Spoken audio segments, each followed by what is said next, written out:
Bien, hermanos, vamos a Filipenses, amén, como usted bien sabe.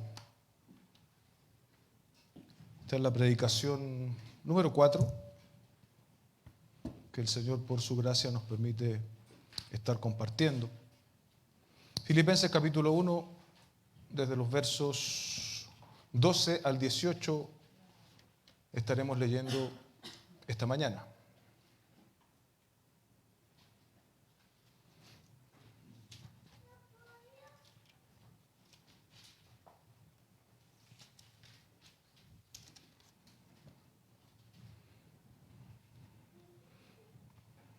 ¿Está ahí ya? ¿Lo encontró?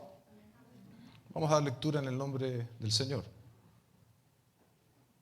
Quiero que sepan, hermanos, que las circunstancias en las que me he visto han redundado en un mayor progreso del Evangelio, de tal manera que mis prisiones por causa de Cristo se han hecho notorias en toda la guardia pretoriana y a todos los demás.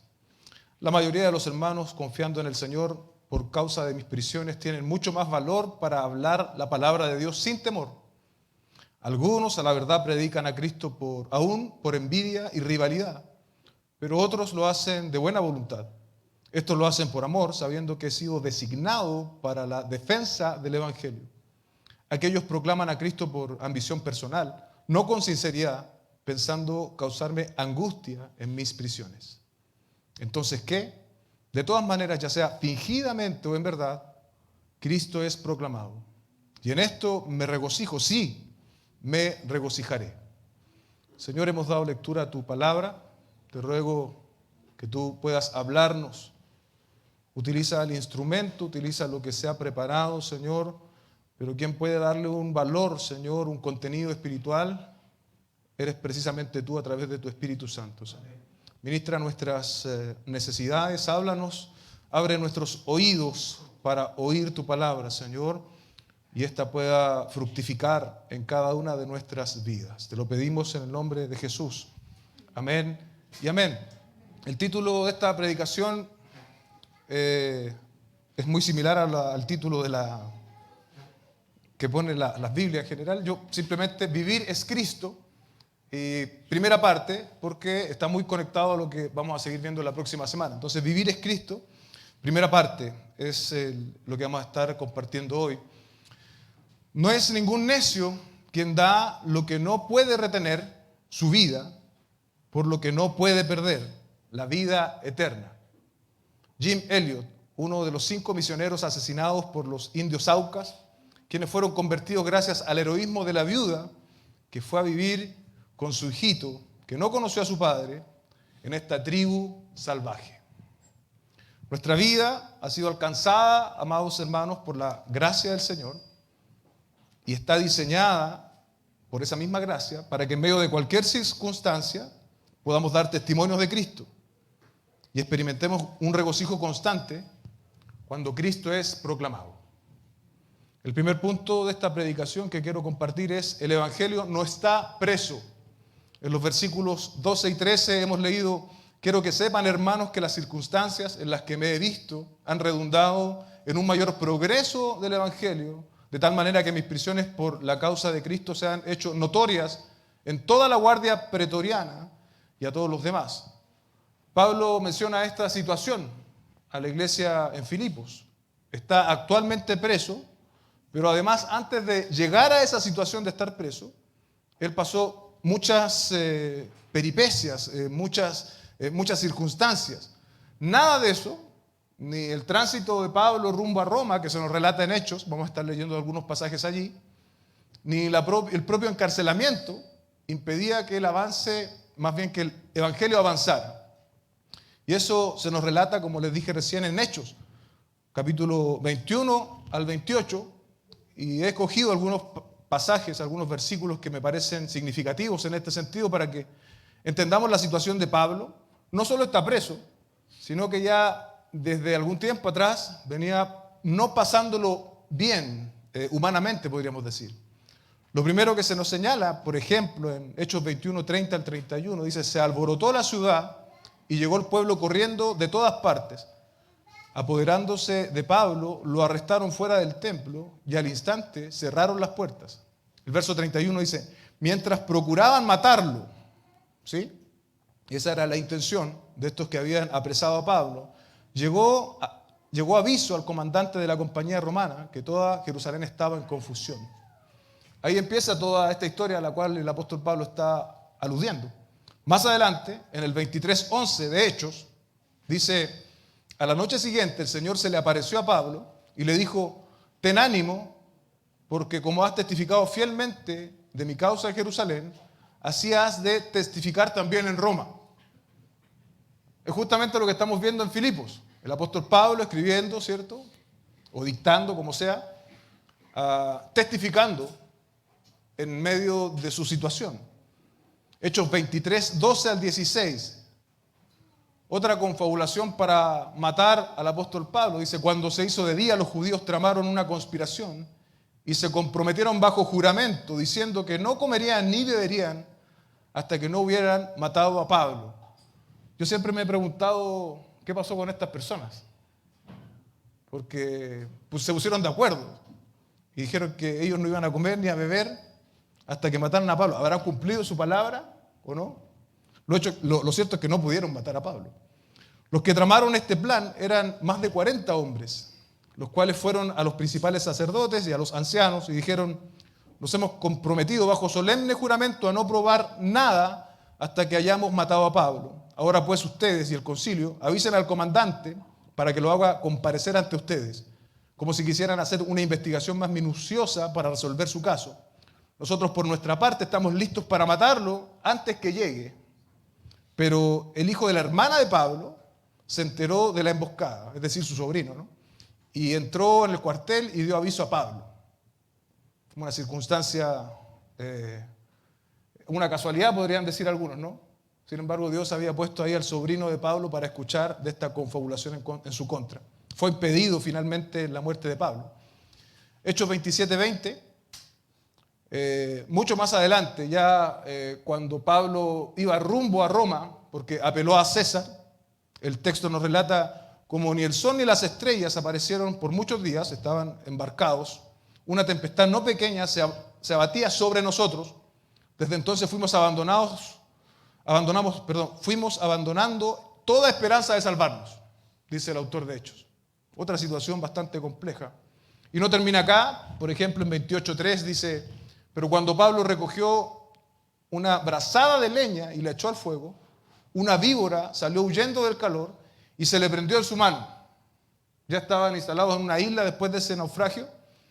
Y mira lo que esperaban los nativos de esa isla, en el verso 6. Ellos esperaban que comenzara a hincharse. Eso era lo que pasaba con cualquier persona que una víbora le mordiera. O que súbitamente cayera muerto. Pero después de esperar por largo rato y de no observar nada normal en él, cambiaron de parecer y decían que Pablo era un dios. Finalmente, en Hechos 28:30 al 31, dice, Pablo se quedó 2 años enteros en la habitación que alquilaba y recibía a todos los que iban a verlo, predicando el reino de Dios y enseñando todo lo concerniente al Señor Jesucristo con toda libertad y sin estorbo. Desde esta situación final, en el libro de Hechos, el apóstol Pablo escribe a los filipenses. Como vemos, hay una situación previa y ahora Pablo, ¿cierto?, el apóstol de los gentiles, ícono de la actividad misionera en la iglesia primitiva, está finalmente preso.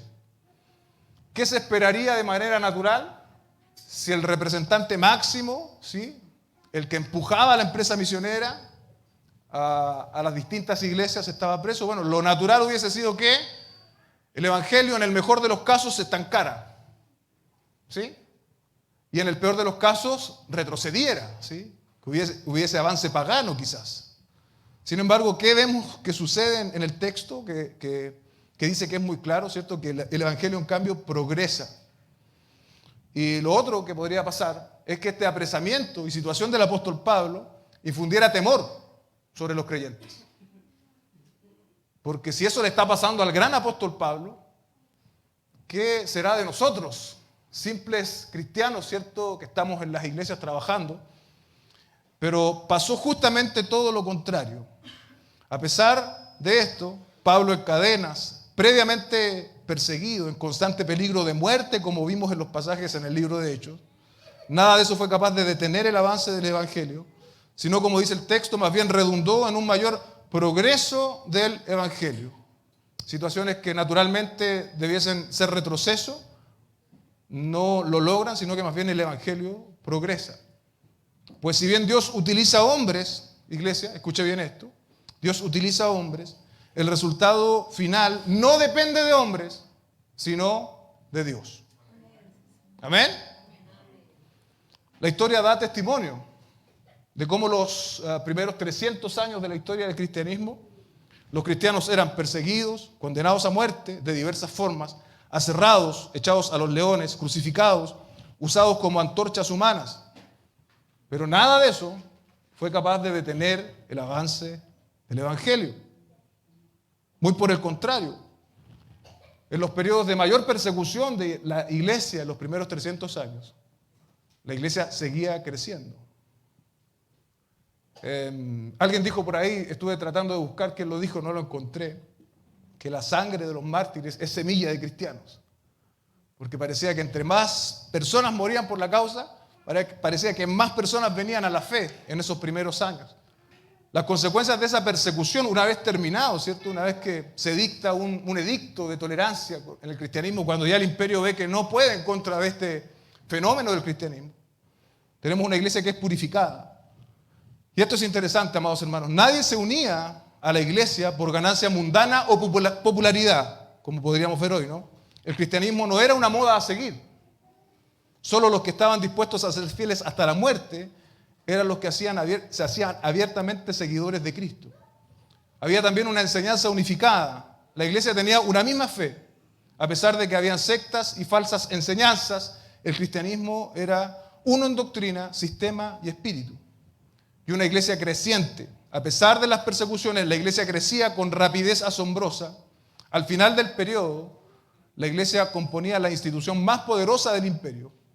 Un estudioso calcula que al final del periodo los cristianos formaban el 50% de la población total del imperio, en medio de la persecución. Es decir, no solo el encarcelamiento del apóstol Pablo en Roma y todo lo que él pasó de forma previa, sino que lo que le siguió, hermano, nos da testimonio que las circunstancias adversas nunca son una razón suficiente para detener el avance del Evangelio.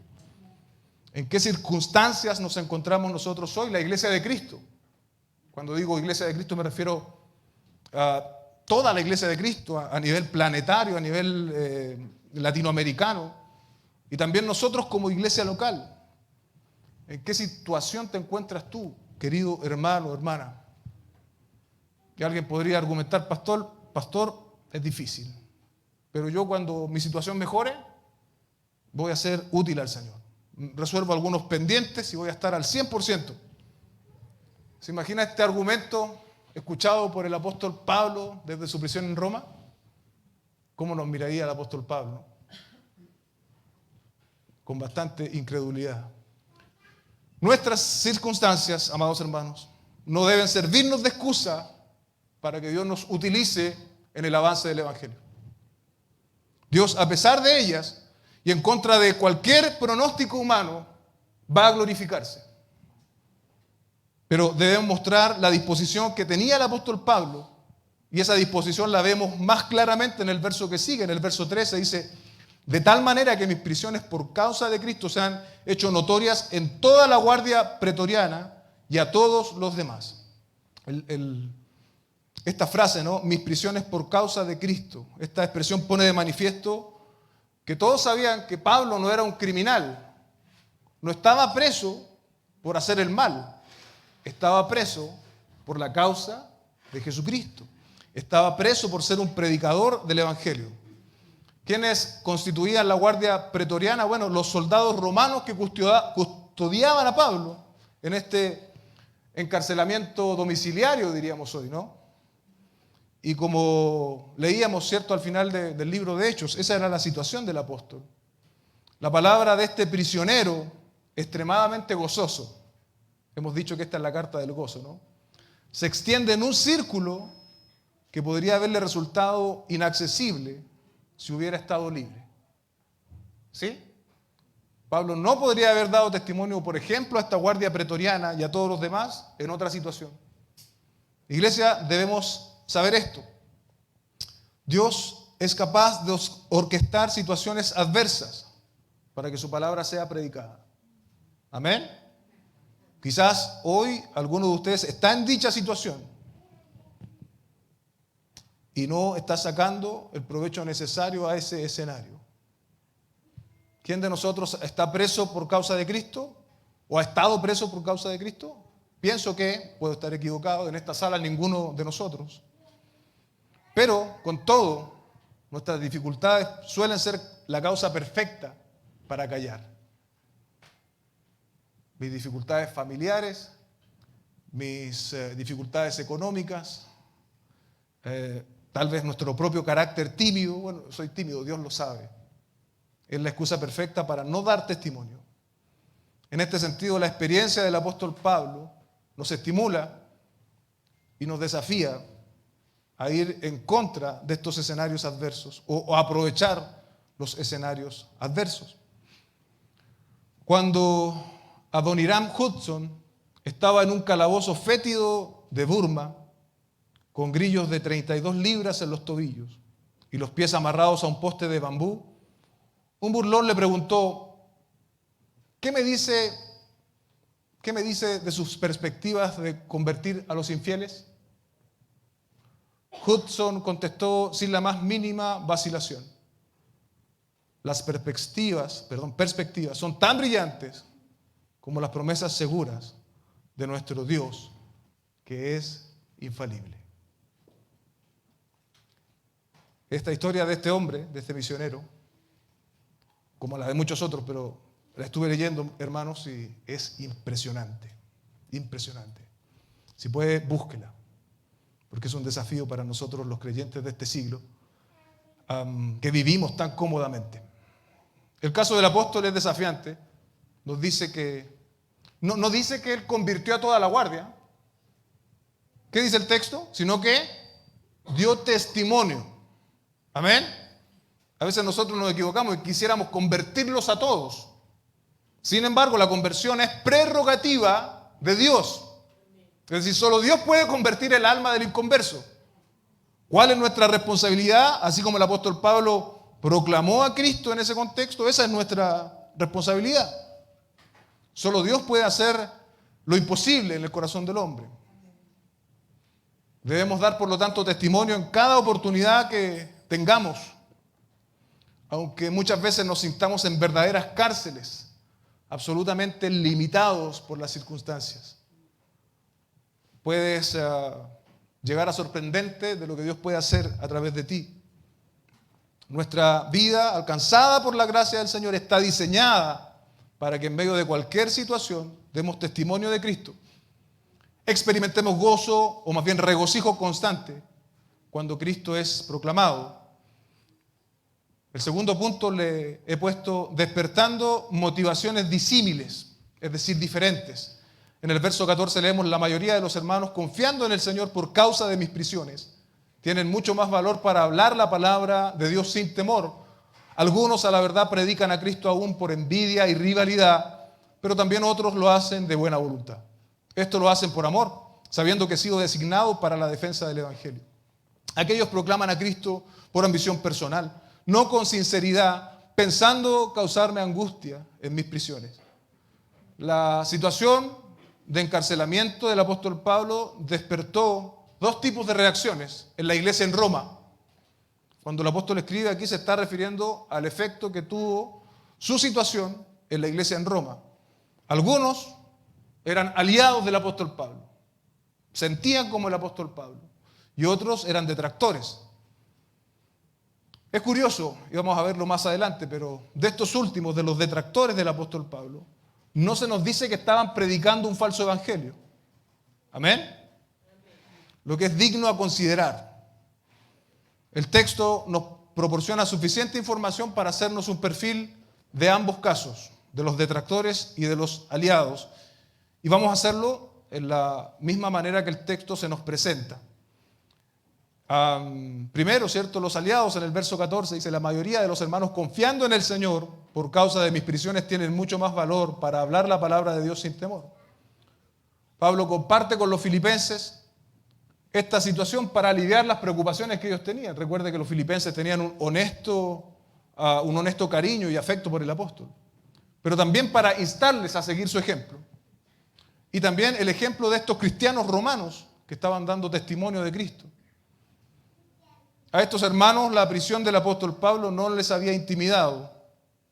Habían entendido que los hombres, aún el mismísimo apóstol Pablo, no era el motor final del evangelio. Amén.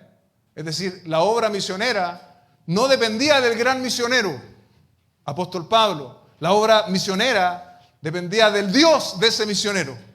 Y aunque ese misionero podía estar preso, nada era capaz de detener el avance del evangelio. Eso llenó de valor a los cristianos en Roma, para no detenerse y para predicar el evangelio con motivaciones adecuadas. Dice el texto que la mayoría de los hermanos tuvo más valor para hablar la palabra sin temor. No solo habían evidenciado el duro tránsito del apóstol Pablo a Roma y su posterior encarcelamiento, sino que también habían visto algo más. Porque vemos, ¿cierto?, cómo el apóstol sufre, lo pasa mal, es puesto al límite de la muerte constantemente. Pero ¿qué más podemos ver allí, iglesia, en esas situaciones? Como Dios salva a Pablo una y otra vez. Como Dios protege a su siervo. Porque Pablo no iba a morir hasta que él no terminara la misión que Dios le había dado. Entonces Dios lo rescata una y otra vez de formas extraordinarias y sobrenaturales de las situaciones más límites a las que un hombre por la causa del evangelio podía estar expuesto. Pero Dios lo salva, Dios lo rescata. Y los cristianos en Roma veían esto también. Eso alentaba su corazón, porque veían la soberanía de Dios y la protección de Dios hacia el apóstol Pablo. No tenemos a un apóstol Pablo entre nosotros, sin embargo, el evangelio sigue estando bajo amenaza. Hemos visto hace poco La tormenta que se avecina, un libro que nos describía precisamente lo que estoy diciendo ahora. Hay una amplia repercusión en la educación política, en la sexualidad, contra todos quienes nos atrevamos a sostener una cosmovisión bíblica. Yo saqué algo del libro, de lo que estuvimos compartiendo. ¿Cuáles son los logros de la descristianización de la cultura? La deshumanización de los bebés en el útero. Ha redefinido el matrimonio, ha fracturado la unidad familiar, ha favorecido una revolución sexual radical que altera en sus fundamentos no solo la forma de vida de los seres humanos, sino también nuestra manera de entender lo que significa ser humano. En el peor de los casos, amados hermanos, esta realidad de amenaza del evangelio que enfrentamos hoy podría llegar a costarnos, si somos fieles al Señor, incluso cárcel a futuro. No es descartable. La pregunta que surge para nosotros: ¿tendremos el valor para hablar la palabra del Señor sin temor, como es el caso de la mayoría de los hermanos a los que el apóstol Pablo alude? ¿O más bien resguardaremos nuestra integridad física, económica y laboral? Son cosas que, sin ser demasiado pesimistas, sino más bien realistas, nosotros tenemos que reflexionar. Tenemos que pensar en este tipo de cosas para que no nos sobrevengan de improviso. Toda circunstancia es orquestada por Dios. Amén. De manera directa o indirecta. Aunque nuestra mente trate de racionalizar eso, de ver cómo eso junta, pero toda situación, toda circunstancia es orquestada por Dios de manera directa o indirecta. Nada escapa a su voluntad, aún los escenarios adversos. Pero nuestro llamado como creyentes de esta época es, en medio de la adversidad o en medio de la paz, mantener un compromiso constante con la palabra del Señor y el anuncio del Evangelio. No existe para un cristiano la opción de callar. Tenemos que ser fieles al Señor. Proclamemos la palabra del Señor con valor y sin temor frente a cualquier amenaza que hoy día podamos enfrentar. Motivaciones incorrectas. En el verso 15 dice, algunos a la verdad predican a Cristo aún por envidia y rivalidad. Como hemos dicho, estas personas no eran ajenas a la realidad de la iglesia en Roma. Y si usted lee, parece una contradicción, ¿no? Dice, algunos a la verdad predican a Cristo aún por envidia y rivalidad. ¿Sí? Suena a contradicción, sin embargo, es un buen retrato de la experiencia humana. Fue una realidad en Roma que el apóstol Pablo está exponiendo a los filipenses y también es una realidad en el día de hoy. Aún existen hombres que predican el evangelio por envidia y rivalidad. Estos hombres conocían el mensaje. Podríamos decir que tenían la teología correcta. Sin embargo, su motivación era inadecuada, su motivación era errada, lo hacían por envidia y rivalidad, ambos sentimientos respecto del ministerio del apóstol Pablo. MacArthur nos dice, estaban celosos de su poder y autoridad apostólicos, así como de su éxito y lo dotado que era. Rivalidad connota contención y conflicto, que resultó cuando los críticos de Pablo comenzaron a desacreditarlo. Podemos nosotros hoy juzgar las motivaciones de terceros respecto de por qué predican el evangelio. Creo que es un ejercicio necesario incluso para muchas veces resguardarnos. Pero creo que creceremos mucho más si el análisis lo hacemos respecto de nosotros mismos. ¿Amén? ¿Cuál es mi motivación al predicar el evangelio? ¿Cuál es mi motivación al vivir la vida cristiana? ¿Qué estoy persiguiendo, por ejemplo, al ser parte de una comunidad de creyentes como esta? Porque recuerde que estos hombres, en efecto, predicaban a Cristo, pero por motivos errados. Podemos estar en la iglesia por motivos errados. Y necesitamos entonces que Dios examine nuestros corazones, examinarnos a la luz de textos como este, nuestras motivaciones. Y aún el más puro de entre nosotros necesita aún ser purificado respecto de sus motivaciones. Amén. Aún el más puro de nosotros necesita ser purificado respecto de sus motivaciones.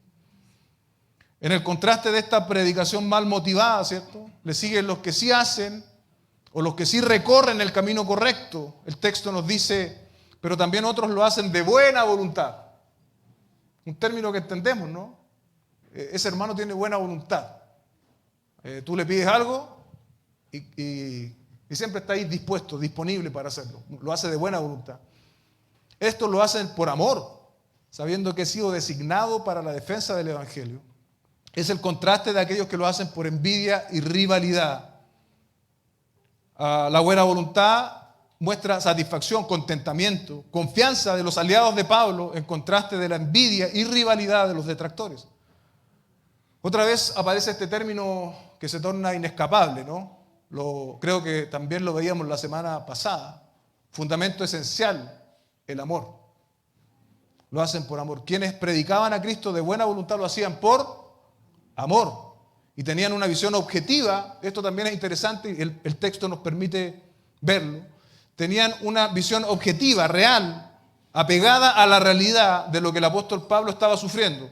Y su conclusión, por lo tanto, era correcta. Pablo estaba preso por causa del evangelio. ¿Sí? Frente a los argumentos que, por ejemplo, Ananías, ¿cierto? ¿Recuerda la figura de Ananías posterior a la conversión del apóstol Pablo? Ananías tenía reticencia, estaba resistiendo a ir a hablar con Pablo. Temía por su integridad. O sea, él empezó a argumentar con Dios, pero como si Dios no supiera, ¿no? Pero ese perseguía a cristianos. Y el Señor le responde en Hechos 9, 15 al 16. Pero el Señor le dijo, ve, porque Él me es instrumento escogido para llevar mi nombre en presencia de los gentiles, de los reyes. ¿Dónde estaba el apóstol Pablo? En Roma. Y de los israelitas, porque yo le mostraré cuánto debe padecer por mi nombre.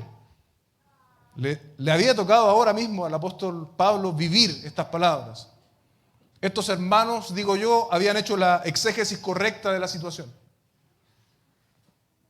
Usted entiende el término, ¿no? Exégesis es extraer lo que está en un texto bíblico, extraerlo con fidelidad, interpretarlo con fidelidad. Ahora, ese término también podríamos aplicarlo a la vida, porque estos hermanos habían hecho una interpretación correcta de lo que el apóstol Pablo estaba viviendo, y esa interpretación correcta les llevó a vivir su cristianismo y su proclamación del Evangelio de una manera agradable al Señor, con una motivación correcta. Dice el texto que adquirieron, por ejemplo, valor para predicar, para hacerlo sin temor, lo hacían de buena voluntad y lo hacían por amor.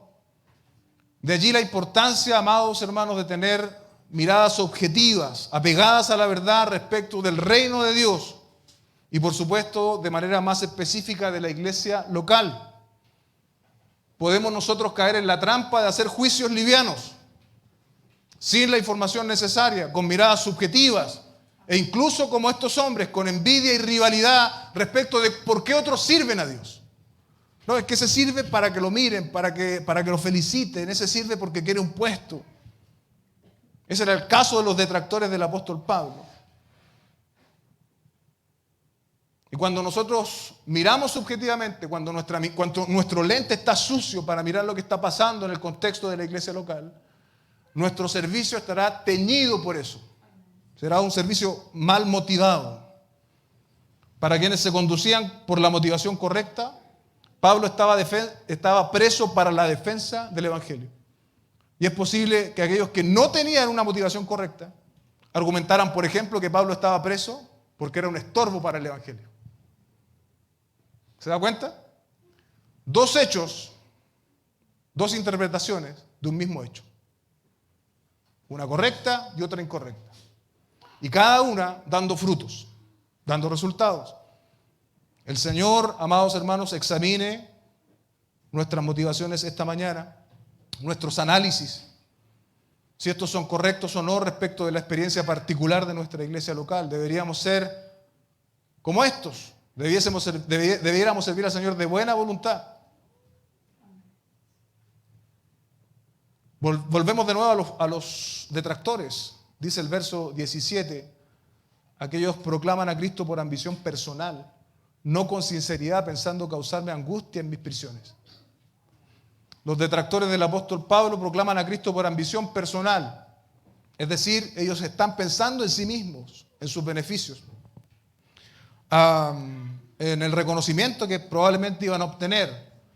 Uno de sus argumentos posibles es que Pablo era tan pecador que su encarcelamiento era un castigo de parte de Dios.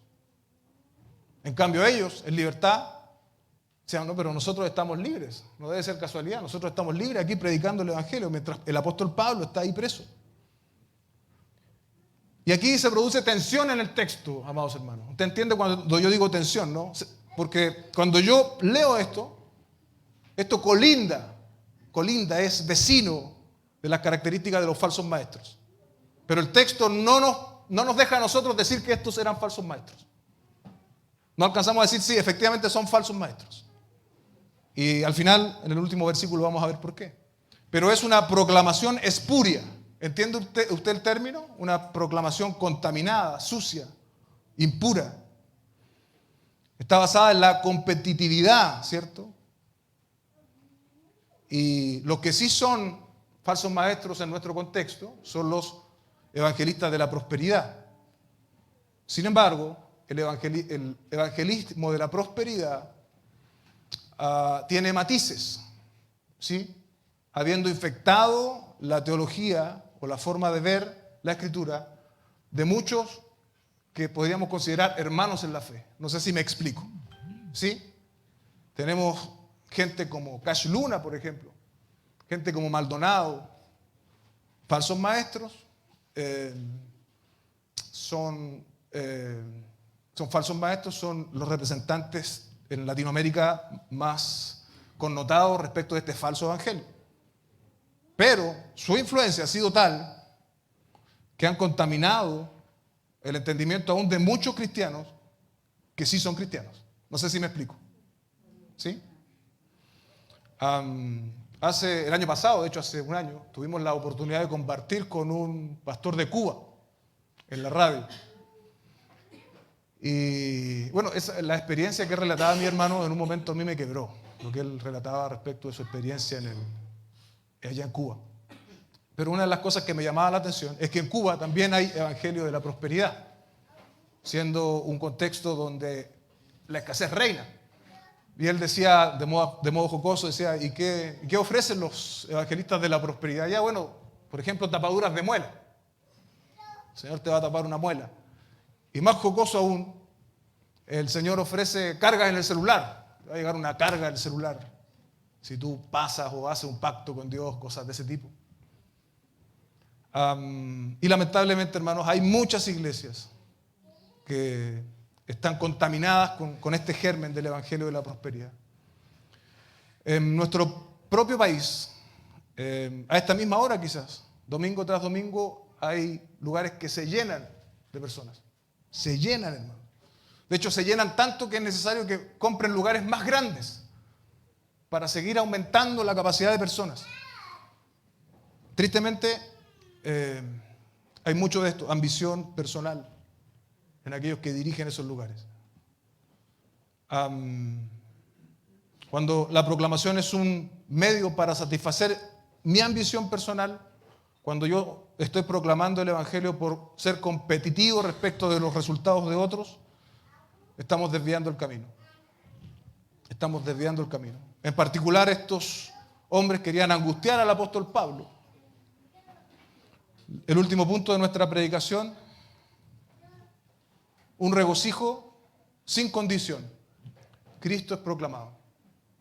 Un regocijo sin condición. Cristo es proclamado. Dice el verso 18. Entonces, ¿qué? De todas maneras, ya sea fingidamente o en verdad, Cristo es proclamado, y en esto me regocijo, sí, y me regocijaré. Pablo no tenía problemas con que su reputación sufriera mientras Cristo fuese proclamado. Podía tolerar la inmadurez de estos predicadores al tener una actitud de envidia y de ambición personal, en tanto que Cristo sea proclamado. Esto no implica que el apóstol estimule a este tipo de prácticas o de predicadores. Su intención es más bien a modo de conclusión, ¿sí? Existe esta realidad, la realidad fingida y la realidad de aquellos que predican en verdad. Pero hay algo en común, a pesar de lo distintos que son. Cristo es proclamado. Entonces el apóstol dice, me regocijo y me regocijaré aún. Y como he dicho antes, a la luz del texto y el estudio que he hecho del texto, no entran en la categoría de falsos maestros, aun cuando su carácter colinda peligrosamente con el carácter de los falsos maestros. Y quiero demostrárselo con la misma escritura. Cuando vemos el ejemplo de los Gálatas, allí no hay tolerancia por parte del apóstol Pablo, ni mucho menos razón de regocijarse respecto de lo que estaba sucediendo en la iglesia en Galacia. Él dice en 1:6-8, me maravillo que tan pronto ustedes hayan abandonado a aquel que los llamó por gracia de Cristo para seguir un evangelio diferente, que en realidad no es otro evangelio, sino que hay algunos que los perturban a ustedes y quieren pervertir el evangelio de Cristo, pero aún nosotros, o un ángel del cielo, les anunciara otro evangelio contrario al que hemos anunciado, sea anatema. Amén.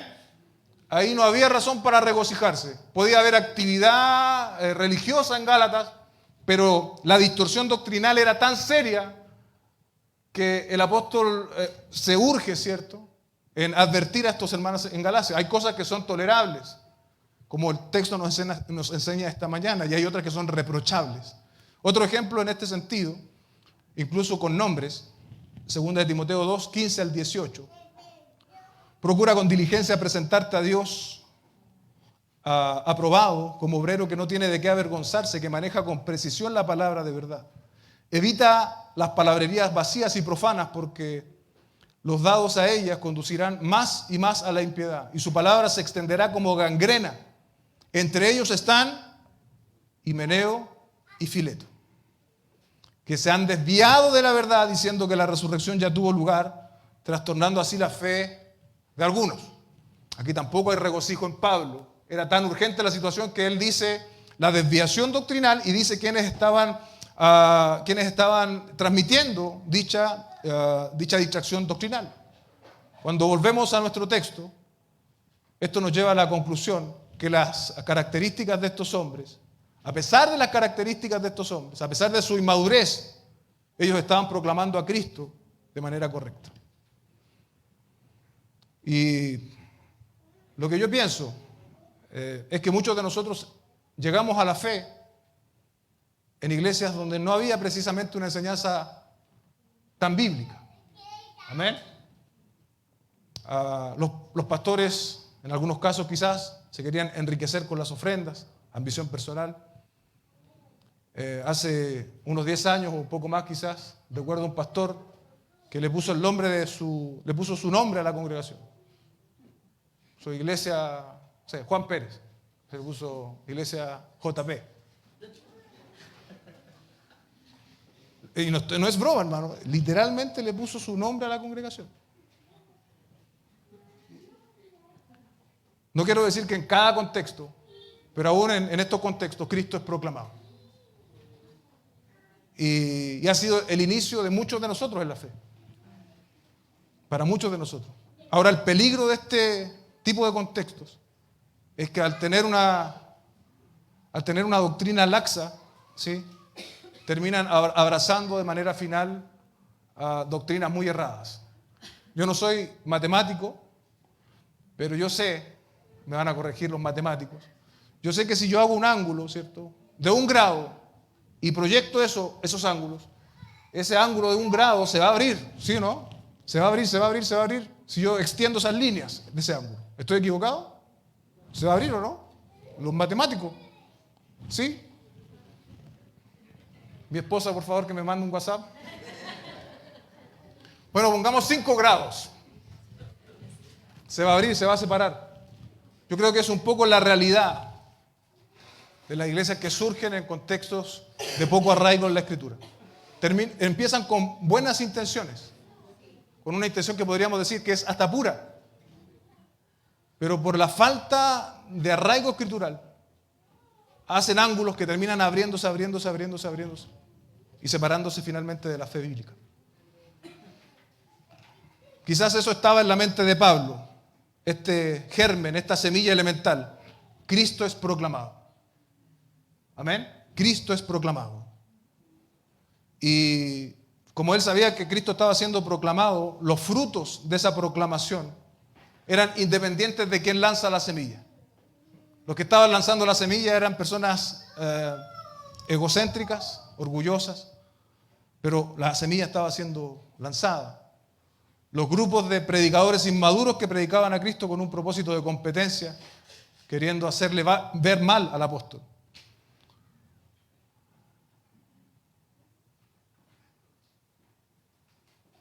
A modo de reflexión, yo soy y somos como congregación agradecidos de estos últimos años que hemos vivido como continente latinoamericano y en específico en Chile. La doctrina bíblica ha sufrido una viralización importante y ha hecho cambios incluso en nuestra propia realidad como iglesia local. Pero, sin embargo, aún desde esas filas surgen intelectuales, personas brillantes, los cuales afirman de manera explícita o implícita de que si tú no haces las cosas como las hacen ellos y como las entienden ellos, como se ha heredado históricamente, entonces no vas por buen camino. Creo que allí hay falta de esto. Allí no se gozan con que Cristo sea proclamado. Este pasaje nos hace un llamado, amados hermanos, a nosotros como iglesia local, a una sana tolerancia basada en la Escritura. ¿Sí? Una sana tolerancia basada en la Escritura. Regocijémonos cuando Cristo es proclamado, cuando la semilla es esparcida. Porque mire lo que sucede, 1 Corintios 3, 6, 7. Yo planté, Apolo regó, pero Dios ha dado el crecimiento. Así que el que planta ni el que riega es algo, sino Dios que da el crecimiento. Dios da el crecimiento y Él toma muchas veces medios para mover personas de un lugar a otro para que ese crecimiento se pueda dar, cuando en el contexto donde a lo mejor escuchó el Evangelio, ya ese crecimiento no puede suceder. Pero ese ya es otro tema, es otra predicación. Nuestra vida alcanzada por la gracia del Señor está diseñada para que en medio de cualquier situación demos testimonio de Cristo y experimentemos regocijo constante cuando Cristo es proclamado, aun cuando esa proclamación y esa forma de hacer iglesia no coincida con todo el estándar que nosotros hemos elaborado. Cristo es proclamado. Amén. Padre Celestial, te damos gracias esta mañana por este mensaje. Un pasaje que siempre me ha cautivado mucho y que siempre ha tenido mi atención. Por primera vez tengo la posibilidad de exponerlo. Te pido, Dios, haya sido de beneficio para la iglesia local, para cada uno de mis hermanos, que nos haya hecho reflexionar y aún después de ser expuesto pueda llamarnos más a reflexión, de manera de que provoque en nosotros crecimiento, Señor. La situación nunca es excusa para la proclamación. Tú te glorificas en los escenarios más adversos. Tenemos también que entender que nuestros lentes teológicos no son perfectos. Necesitamos, por lo tanto, ser humildes, Señor, para poder entender de que muchas veces, y a pesar del carácter o ciertas características en los hombres, tú has decidido esparcir la semilla de tu evangelio a través de ellos. Ayúdanos, Señor, porque tal vez aquí estamos al límite, hay situaciones que colindan. Ayúdanos a poder verlas con claridad, con objetividad. Te damos gracias en el nombre de Jesús. Amén y amén.